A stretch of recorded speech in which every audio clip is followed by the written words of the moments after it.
ہر مصیبت اور ہر حاجت کا مجرب ورد ہے۔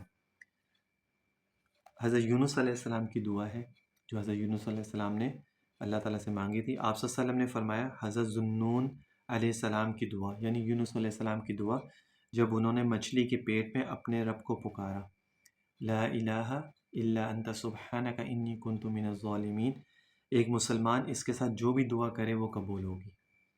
اچھا، یہ تو سب کو ہی پتہ ہے، آیت کریمہ کا تو سب کو پتہ ہے۔ اس کے لیے دو چیزیں میں ایڈ کرتا ہوں۔ پہلی بات تو یہ کہ جب اس کو پڑھا کریں، یہ میں نے پہلے بھی بہت دفعہ بتایا ہے، جب بھی آیت کریمہ پڑھیں ایک تو اس کو اندھیرے میں بیٹھ کے پڑھیں، کیونکہ یونس علیہ السلام نے جب اس کو پڑھا تو آپ مچھلی کے پیٹ میں تھے جہاں پہ بالکل اندھیرا تھا، کوئی روشنی اندر نہیں تھی، نہ کوئی چراغ تھا، نہ روشنی تھا، کچھ نہیں تھا، تو اندھیرا تھا فل۔ تو ایک اندھیرے میں پڑھے تو اس کی تاثیر الگ ہوگی اس نسبت سے۔ اور جب اللہ سے مانگے تو یہی دعا کریں اللہ سے بھی کہ اللہ، یونس علیہ السلام نے بھی آپ سے جس طرح مانگا میں آپ سے ویسے ہی مانگ رہا ہوں، تو یا اللہ آپ نے یونس علیہ السلام کی دعا کو قبول فرمایا، اللہ میری دعا بھی قبول کر لی۔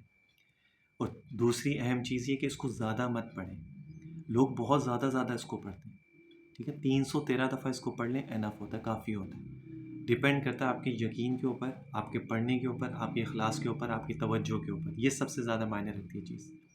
آپ اگر تعداد میں 1.25 لاکھ دفعہ اس کا ختم کر رہے ہیں اور پھر اگر وہ چیز آپ اخلاص ہی نہیں، آپ کی توجہ ہی نہیں ہے، تو پھر پڑھنے کا تو ثواب ملے گا، برکات نہیں ملے گی۔